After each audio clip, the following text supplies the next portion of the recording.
आज हम लोग क्लास जो करने जा रहे हैं, कल का वीडियो, कल के क्लास जिस टॉपिक पर छोड़ा था उसी को आगे प्रोसीड करते हुए कल का टॉपिक हम लोगों का था गॉस थ्योरम। गॉस थ्योरम कल हम लोगों ने देखा कि क्या स्टेट करता है। अब आज हम लोग देखेंगे कि उसका क्या एप्लीकेशन है। ठीक है, तो गॉस थ्योरम का एप्लीकेशंस ऑफ गॉस थ्योरम। ठीक है, point number 1, to find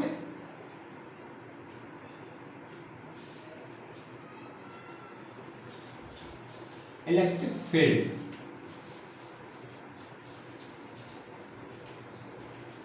at a point, and second, point number 2, to derive or deduce Coulomb's law। ये दो पॉइंट हैं जो गॉस थ्योरम को अप्लाई करते हुए हम लोग डिराइव कर सकते हैं expression for the electric field और कूलम्ब्स लॉ।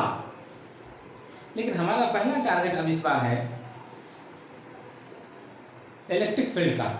ठीक है, इलेक्ट्रिक फील्ड का हमारा पहला टारगेट है। तो आइए देखते हैं how can we derive electric field at a point using Gauss theorem. और इसके लिए हम लोग 1, 2, 3, 4 जो भी पॉसिबल केसेस होंगे वो लेंगे। पहला केस हम लोग ले रहे हैं, एग्जाम्पल में दे रहे हैं, find the expression of electric field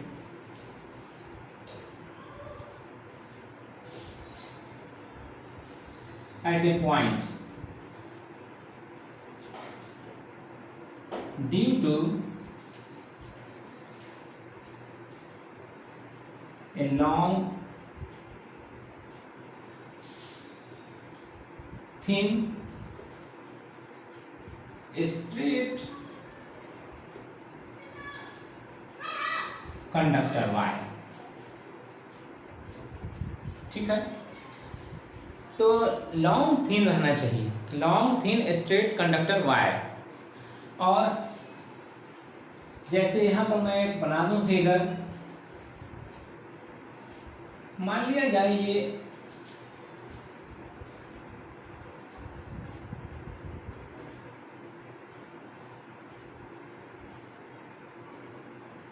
ये कंडक्टर वायर जो हम यहाँ शेप ड्रॉ कर रहे हैं, long thin straight conductor wire का ही शेप है। मान लीजिए ये कंडक्टर वायर ए बी। ठीक है, अब इस पर चार्ज क्या है, इलेक्ट्रिक चार्ज। जब चार्ज होगा तभी इलेक्ट्रिक फील्ड होगा। ठीक है, जब चार्ज होगा तभी इलेक्ट्रिक फील्ड होगा, अगर चार्ज नहीं होगा तो इलेक्ट्रिक फील्ड भी नहीं होगा। अब हम ये देखना चाहते हैं कि इस कंडक्टर वायर की वजह से कितना इलेक्ट्रिक फील्ड इस पॉइंट पर है। ये एक पॉइंट ले लिया, ठीक है, समझ में आ रहा है। ये एक पॉइंट ले लिया, ये पॉइंट का नाम आप जो भी रखना चाहें रख लें, ए बी सी डी। ए तो नहीं रख सकते, बी भी नहीं रख सकते, सी डी वगैरह वगैरह। ठीक है, अब इस पॉइंट पर हमारा इलेक्ट्रिक फील्ड कितना होगा, तो देखने के लिए अब हम यहाँ से डिस्टेंस कितना है ये हम एज्यूम करेंगे। यहाँ से डिस्टेंस इसका कितना होगा नहीं मालूम, नहीं दिया होगा। मान लीजिए r है डिस्टेंस। तो इस पॉइंट पर, अब इस पॉइंट पर अगर p पॉइंट मान लेते हैं, ठीक है, p पॉइंट मान लेते हैं, तो p पॉइंट पर इलेक्ट्रिक फील्ड हमें निकालना है due to the charge conductor wire. Okay, अब इसलिए हमारे पास टूल क्या है जिसकी वजह से हम ये निकाल सकेंगे? हमारे पास टूल है गॉस थ्योरम। गॉस थ्योरम ही को हमें यूज़ करके यहाँ पर इलेक्ट्रिक फील्ड कितना है वो हमें फाइंड आउट करना है। तो आइए गॉस थ्योरम के लिए हमारे पास जो हिंट है उसमें सबसे पहला हमें याद आता है कि हमें एक इनक्लोजर होना चाहिए जिसमें चार्ज इनक्लोज्ड होगा, है ना। यही बात थी स्टेटमेंट में कि total electric flux passing out through the closed surface is 1/ε0 times the total charge inside it, यही था। तो अब हमें ये देखना है कि वो इनक्लोज सरफेस कौन है, कहाँ है, जो इस कंडक्टर वायर को क्लोज किए हुए है। यहाँ पर वो सरफेस नहीं है, ये सरफेस नहीं है, इसलिए यहाँ पर हमें एज्यूम करना है बाय कंस्ट्रक्शन। अब कंस्ट्रक्शन के जरिए हम यहाँ पर एज्यूम करते हैं। तो सबसे पहले हम यहाँ पर एक इसके पैरेलल, कंडक्टर वायर के पैरेलल हम एक सरफेस लेते हैं, सिलेंड्रिकल सरफेस, ठीक है, सिलेंड्रिकल सरफेस। तो अब आइए और वायर के जो चार्ज कंडक्टर है उसके वायर को ही मान लीजिए कि सिलेंडर का एक्सिस है, ठीक है, वायर को ही मान लीजिए कि सिलेंडर का एक्सिस है और सिलेंडर का एक्सिस है। तो ये अब सरफेस आप ड्रॉ कर सकते हैं यहाँ पर, ठीक, इस तरह से, और इस तरह से ड्रॉ कर सकते हैं। तो यहाँ से इसको भी ड्रॉ कर लीजिए, हाँ, और ये आपका हो गया और ये आपका हो गया सरफेस, ठीक है। अब ये इनक्लोजर का काम कर जाएगा एस, ये अब इनक्लोजर का काम कर जाएगा एस, ठीक है। अब इस इनक्लोजर के अंदर जितना भी चार्ज है, वो जितना भी वायर इसके अंदर आया होगा उस पर मौजूद ही चार्ज होगा।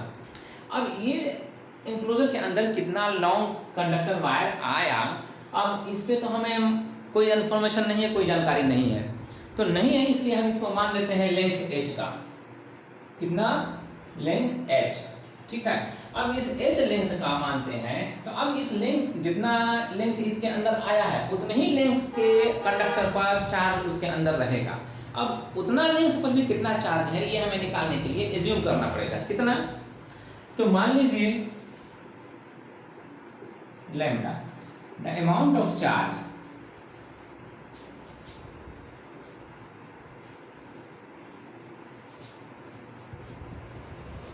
present on the conductor per unit length, जी, पर यूनिट लेंथ, ठीक है। अब उसके बाद S, the Gaussian surface, Gaussian surface, cylindrical surface है, ये याद रखना है, सिलेंड्रिकल सरफेस पासिंग थ्रू, ना है तो यहां पर अंडर ब्रैकेट लिख लीजिए सिलेंड्रिकल सरफेस,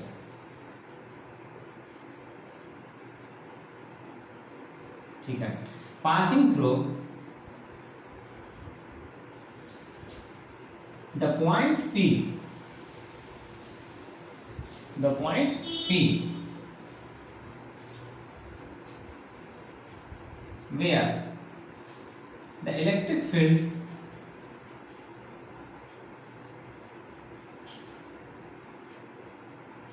is sought, या is to be found, to be found। हमें इलेक्ट्रिक फील्ड कितना है हमें ये पता करना है। कहाँ पर पता करना है? P पॉइंट पर कितना इलेक्ट्रिक फील्ड है इस चार्ज की वजह से, वो हमें पता करना है, ठीक है। और उसके लिए ही हमने ये गॉसियन सरफेस लिया है, और ये गॉसियन सरफेस को एक्सियल है, सिलिंड्रिकल को एक्सियल है इस वायर के, और इसी सरफेस पे वो पॉइंट है जहां पर हमें इलेक्ट्रिक फील्ड चाहिए, ठीक है। तो इतना एजम्पशन के बाद अब आप देखिए यहाँ पर कि टोटल चार्ज इसके अंदर कितना आया, ये कैलकुलेट करने का अगर हमें कहा जाए तो हम कैसे कैलकुलेट कर सकते हैं? तो therefore total charge inside S, inside S equal to कितना हो जाएगा? पर यूनिट लेंथ चार्ज है अमाउंट में कितना? लैम्डा।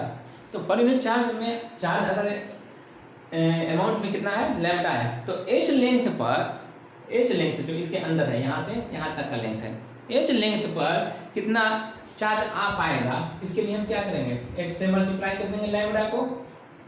यस, तो ये हो गया लैम्डा एच, और यही हो गया क्यू से वो क्यू जो उसके अंदर अब आ गया, गॉसियन सरफेस के अंदर आने वाला चार्ज जो होगा वो अब कितना हो जाएगा, लैम्डा एच। ठीक है, और इसलिए अब हम यहाँ पर देखते हैं कि इस चार्ज की वजह से जो फ्लक्स पास आउट होगा इस सिलेंड्रिकल सरफेस से वो कितना होगा। तो अब हम टोटल फ्लक्स निकालने के पहले हम देख लें कि इस गॉसियन सरफेस में कितने सरफेस हैं जिससे होकर के फ्लक्स पास आउट हो सकता है। तो पास आउट होने वाला एक सरफेस हमारा है ये जो कर्व सरफेस देख रहे हैं, ये जैसे ये पेन है, ठीक है, तो ये इस सिलेंड्रिकल सरफेस मान सकते हैं, है ना, इतना पोर्शन तो सिलेंड्रिकल है ही है। तो इस सरफेस से होकर इधर इधर इधर इधर, है ना, चारों तरफ इसके इस तरह से फ्लक्स पास आउट हो सकेगा। तो एक सरफेस तो ये हुआ कर्व सरफेस, और दूसरा सरफेस जो हुआ वो इसका बॉटम सरफेस है, ये सरफेस, ठीक है। और तीसरा सरफेस ठीक वैसे ही इसका टॉप सरफेस है ना, इससे भी इलेक्ट्रिक फ्लक्स पास आउट होगा। ठीक है, तो ये तीन सरफेस हमारे पास हुए जिससे इलेक्ट्रिक फ्लक्स पास आउट हो सकता है, और हमें निकालना पड़ेगा कि इन तीनों सरफेस से होकर के इलेक्ट्रिक फ्लक्स कितना पास आउट होगा। तो नाउ इसके लिए हम एक यहाँ पर स्मॉल सरफेस एरिया लेते हैं, कहाँ पर, जहाँ पर पॉइंट P हमने लिया है, जहाँ पर इलेक्ट्रिक फील्ड हमें चाहिए। इसमें इलेक्ट्रिक फील्ड अगर हमें चाहिए तो यहाँ पर का इलेक्ट्रिक फील्ड का डायरेक्शन इस तरफ होगा। ठीक है, ये इलेक्ट्रिक फील्ड हो गया। तो यहाँ पर यही मान लीजिए कि E equal to the electric field at P। ठीक है, और तब इसलिए अब इस कर्व सरफेस एरिया पे एक छोटा सा सरफेस ये ले लीजिए, ये। तो अगर ये छोटा सा सरफेस ले लीजिएगा, एलिमेंट्री सरफेस है, तो इससे होकर के ये फील्ड जब पास कर रहा है तो अपना फ्लक्स कितना पास आउट करेगा ये, तो अपना जो फ्लक्स बनाएगा वो इसके एरिया से इसको मल्टीप्लाई करने पर जो आएगा वही बनाएगा। तो आइए इसका एरिया कितना है ये देख लें। तो इसका एरिया अभी हमें नहीं मालूम है, तो हम मान लेंगे कि ये डेल्टा ए है। कितना है ये, डेल्टा ए। तो मैग्नीट्यूड में वैल्यू हो गया डेल्टा ए, और डायरेक्शन जो होगा उस सरफेस पे परपेंडिकुलर होगा। तो परपेंडिकुलर के लिए ये एरो दिया जा रहा है, ठीक है, जो इस सरफेस पे है। अब ए और ई दोनों के बीच का एंगल कितना है, दोनों के बीच के लिए थीटा हो गया 0 डिग्री। दोनों एक ही डायरेक्शन में है, फील्ड भी उसी तरफ जा रहा है और एरिया भी उसी तरफ डायरेक्शन में है, तो दोनों के बीच का एंगल 0 डिग्री। ठीक है, तो एक तो हम ये कर्व सरफेस से होकर के कितना फ्लक्स पास आउट होगा हम निकाल लेंगे। तो उसके लिए हम इसका हेल्प लेंगे, पहले इससे होकर कितना फ्लक्स निकल रहा है वो निकाल लें, और ऐसा एलिमेंट्री एरिया हम इस पूरे सरफेस पे बहुत सारा ले सकते हैं और सबसे इलेक्ट्रिक फ्लक्स हमें मिल सकता है। तो सबका ऐसे ही, जैसे हम इससे होकर कितना पास करेगा इलेक्ट्रिक फ्लक्स निकाल लें, और तब हम समझ लेंगे कि सबसे वैसे ही इलेक्ट्रिक फ्लक्स पास आउट होगा। ठीक है, और जब पास आउट होगा तो फिर हम ये भी देख लेंगे कि अब टोटल के लिए कितना क्या करें, तो टोटल के लिए हमें ऐड करना पड़ेगा, सम अप करना पड़ेगा। ठीक है, सम अप। तो एक तो ये हो गया फ्लक्स जो इस सरफेस से होकर के पास करेगा, दूसरा होगा इस सरफेस से होकर पास करने वाला, इस टॉप सरफेस पे भी कोई एक सरफेस मान लीजिए कि ये है। ठीक है, अब ये सरफेस है तो इसका डायरेक्शन किधर होगा, ये डेल्टा ए अगर लिया जाए तो इसका डायरेक्शन तो अपवर्ड हो जाएगा। ठीक है, और फील्ड जो होगा यहाँ पर इन सब चार्ज की वजह से फील्ड का डायरेक्शन इधर ही होगा, राइट वार्ड। ठीक है, और जब एक सरफेस वहाँ ले लिए तो एक सरफेस इस बॉटम पर भी ले लीजिए। ठीक है, एक सरफेस बॉटम पर भी जैसे यहाँ ले लीजिए। अब यहाँ पर लेने के बाद ये एरिया जब लेंगे तो इसका डाउनवर्ड होगा डायरेक्शन। ठीक है, अब फील्ड का डायरेक्शन यहाँ है, क्योंकि डिस्टेंस इस पॉइंट का जितना आर लिया है उतना ही डिस्टेंस इसका भी होगा, क्योंकि सिलेंडर है ना, तो सिलेंडर का एक्सिस से distance everywhere remains the same. ठीक है, कर्व सरफेस के लिए, टॉप और बॉटम के लिए नहीं। तो अब इसमें अब हमारे पास क्या तरीका है कि अब इन दो जगहों से एक ये और एक ये, इन तीन जगहों से होकर के इलेक्ट्रिक फ्लक्स कितना पास आउट हो रहा है वो हम निकाल लें, और निकालने के बाद हम सबका सम अप कर लें, और सम अप करने के बाद फिर हम कह सकें कि टोटल इलेक्ट्रिक फ्लक्स कितना पास आउट होगा। ठीक है, तो हम इसी कॉन्सेप्ट पे आगे बढ़ रहे हैं।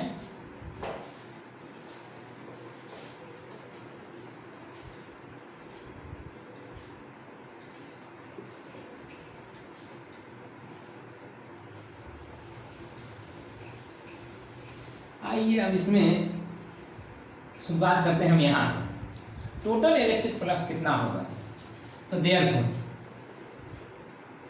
टोटल इलेक्ट्रिक फ्लक्स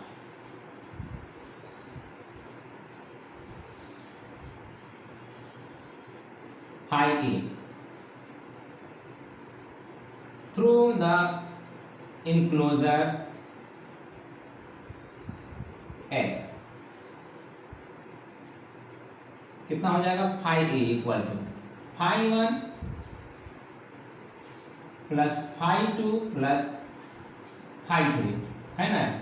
ये आइए से अब phi 1 क्या है, phi 2 क्या है, phi 3 क्या है, सवाल अब इसका है। और अगर है क्या है ये पता चल जाए, अगर है वो तो फिर उसका वैल्यू कितना है इसका। तो अब हमारे पास काम आ गया अलग अलग वैल्यू का। नाउ या वेयर, पहले वेयर कर लीजिए, इंट्रोड्यूस कर दीजिए। Where phi 1 total E flux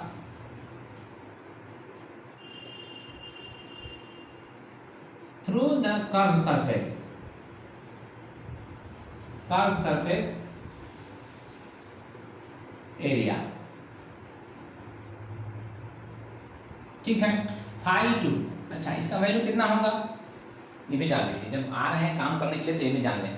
इसका वैल्यू कितना होगा? तो कर्व सरफेस एरिया से हम निकालेंगे तो E times del A times, मतलब E times del A cos 0 degree, यही ना निकाला था यहाँ पर, theta equal to 0 degree.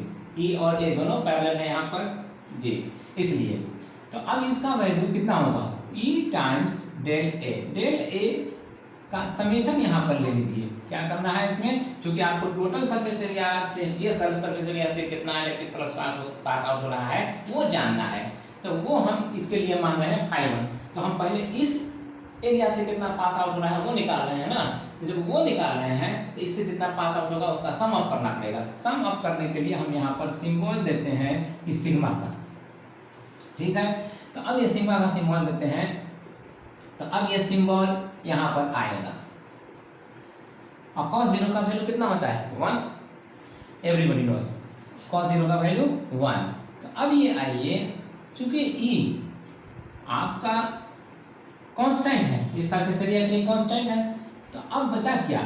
E को बाहर कर लीजिए और डेल A का समेशन, ठीक है। तो अब curve surface area del A का समेशन क्या होगा? कर्व सरफेस एरिया का total value.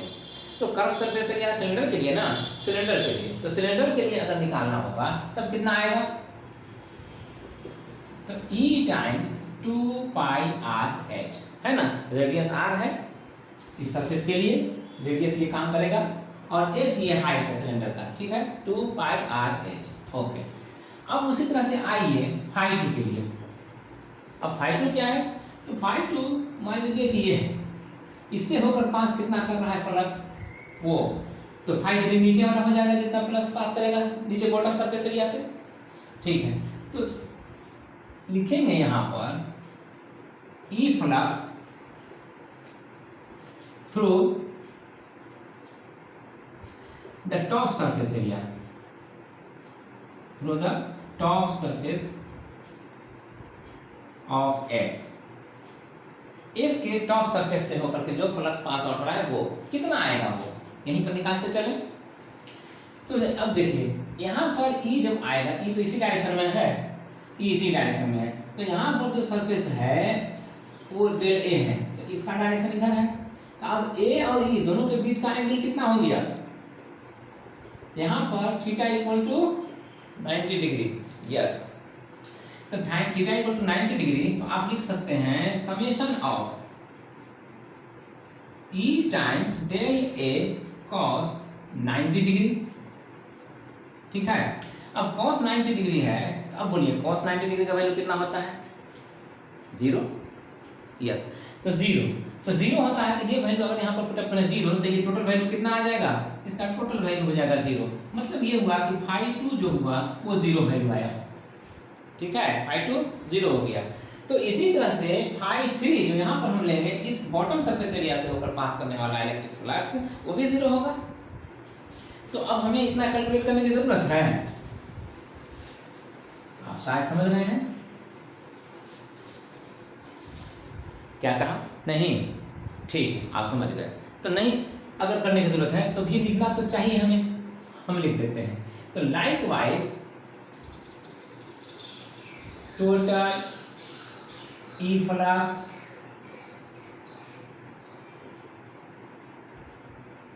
Through the bottom surface area of S कितना हो जाएगा? मान लीजिए यही फाई 3 है, तो फाई 3 इक्वल टू 0। जैसे अपना हमने इतना कैलकुलेशन किया है वैसे ही यहाँ के लिए, यहाँ पर भी आप देख रहे हैं कि एंगल कितना है दोनों के बीच में? 90 डिग्री। तो 90 डिग्री है तो वैल्यू वही आएगा क्योंकि एक्सप्रेशन वही रहेगा। अगर ये वैल्यू 0 हो गया, अब बताइए total, therefore total E flux through S हमारे पास फाई था, तो फाई इक्वल टू कितना? Phi 1 plus phi 2 plus phi 2, यही ना? तो अगर यही है तो हमने हर एक का वैल्यू तो फाइंड आउट कर लिया है। अगर हर एक का वैल्यू फाइंड आउट कर लिए हैं तो ये आइए और फाई का वैल्यू को लिख दीजिए। ये फाई 1 कितना था? फाई 1 तो हमारा यहाँ है, और फाई 1 का वैल्यू हम कैलकुलेट करते करते कितना लाए थे? यस, ये है ये, ठीक है, ई टाइम्स 2 पाई आर एच, ठीक है। तो ये ई टाइम्स 2 पाई आर एच है, तो इसको लिख दीजिएगा 2 पाई आर एच ई, ऐसा भी लिख सकते हैं, ठीक है। और बाकी फाई 2 का वैल्यू कितना? फाई 2 का वैल्यू 0, और फाई 3 का वैल्यू कितना? वो भी फाई 3 का वैल्यू भी 0, ठीक है। तो 0 प्लस 0, और अब कितना आएगा? तो फाइनली ये वैल्यू जो आया ना फाई 3, वो कितना आया? अब इसको मिटा दिया जाए, चलिए। तो therefore phi E equal to 2 pi R H times E, ठीक है, इतना आया। लेकिन अब हमें ये रिकॉल करना है कि ये तो बाय डेफिनेशन हमने निकाला है। इलेक्ट्रिक फ्लक्स किसके जरिए निकाला है? डेफिनेशन से ना। इलेक्ट्रिक फ्लक्स का डेफिनेशन क्या होता है?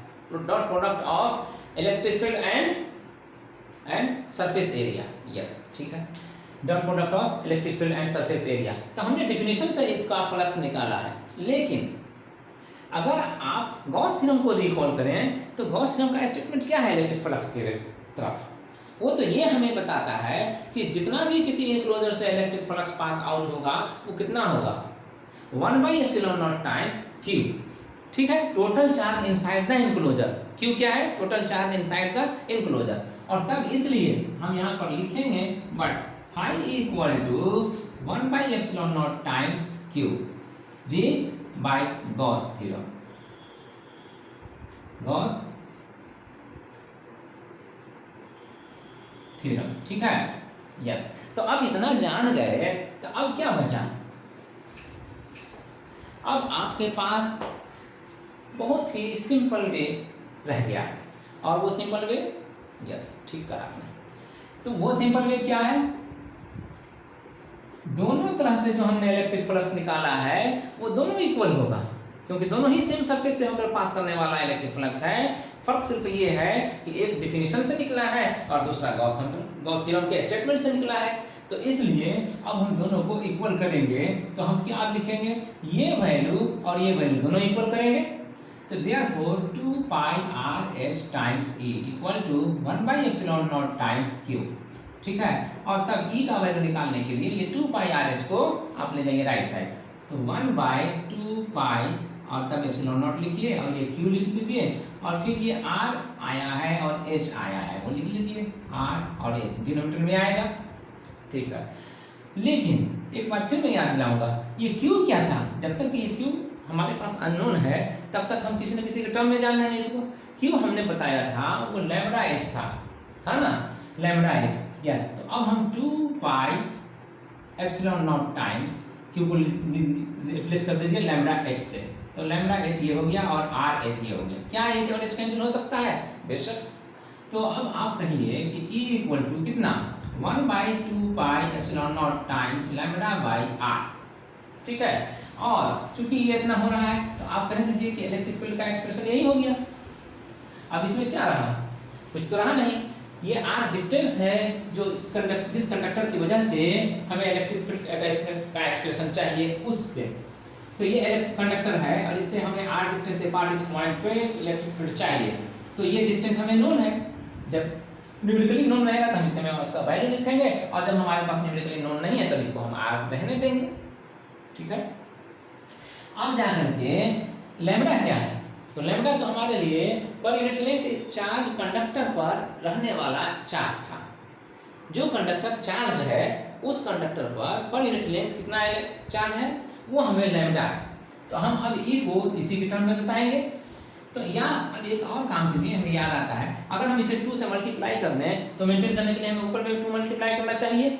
अगर हम कर देते हैं तो ये 4 पाई हो जाएगा एप्सिलॉन नॉट, जो कि हमारे लिए वेल नोन है। क्या है, वेल नोन ये एक्सप्रेशन। तो अब हम यहाँ पर लिखते हैं 1/4 pi epsilon naught times twice lambda by R, है ना।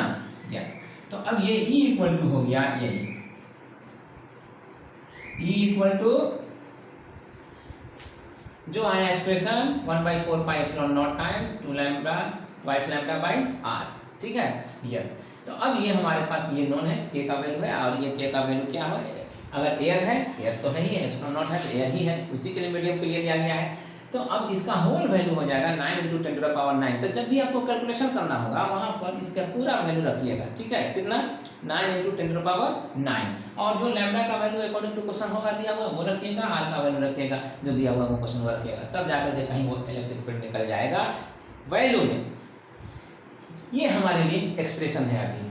ठीक है, चलिए, तो यहीं पर हमारा ये टॉपिक ओवर होता है। एक एग्जाम्पल हमने लिया था ये टॉपिक को ओवर करने के लिए, लेकिन एग्जाम्पल तो और भी हैं, एग्जाम्पल और भी हैं। अब एग्जाम्पल और भी हैं तो इसके लिए भी अब टाइम चाहिए, तो तब तक मैं आपको वक्त देता हूँ कि इस पर बेस्ड कुछ न्यूमेरिकल्स अगर आपसे शॉर्ट सेलेक्ट होता है और उसको सॉल्व करते हैं तो कीजिए। इस पर बेस्ड जो भी न्यूमेरिकल सॉल्व होगा वो कीजिए, और नहीं तो फिर हमसे कांटेक्ट कीजिए। ठीक है, कांटेक्ट करने के लिए हमारे पास क्या है, हमारे पास एक नंबर है, यस, 9973537860। Okay okay.